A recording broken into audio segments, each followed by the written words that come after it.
Mr. Scindia, I'm sitting here in Bengaluru and in Karnataka. I can tell you, when we run a channel here called Republic Kannada, and when we interact with people, and we have several shows which directly interface with people from the length and breadth of Karnataka, for example. And when you speak to the people, there are two narratives of politics here in Karnataka. I'll tell you.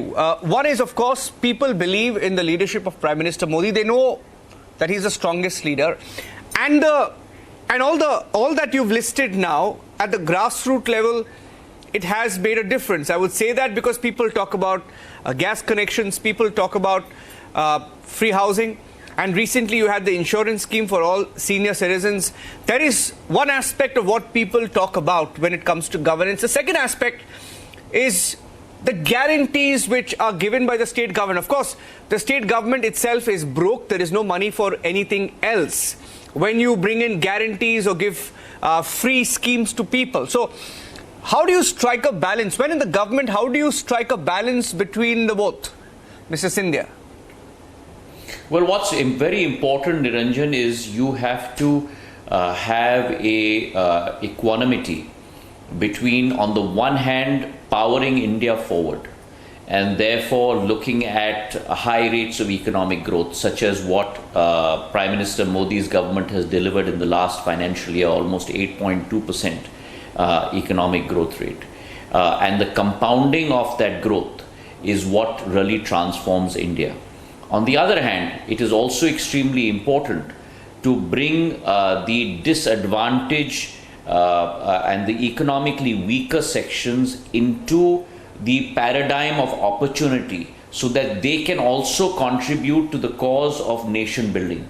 If indeed our goal is to create a Viksit Bharat by 2047, then all hands need to be on deck, which means all 140 crore of us need to participate in that exercise.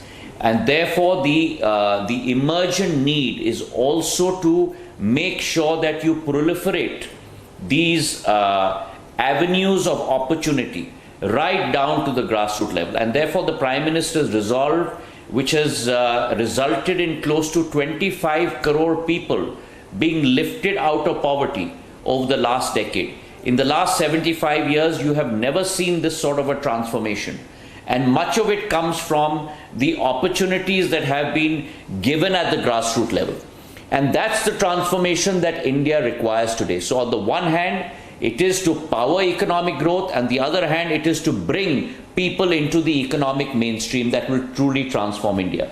Now, the vicious circle and the irony is that those governments that have promised the OPS, the old pension scheme, many guarantees that were given in the Karnataka local election, in the Vidhan Sabha election, the Himachal Vidhan Sabha election, have not seen the light of day.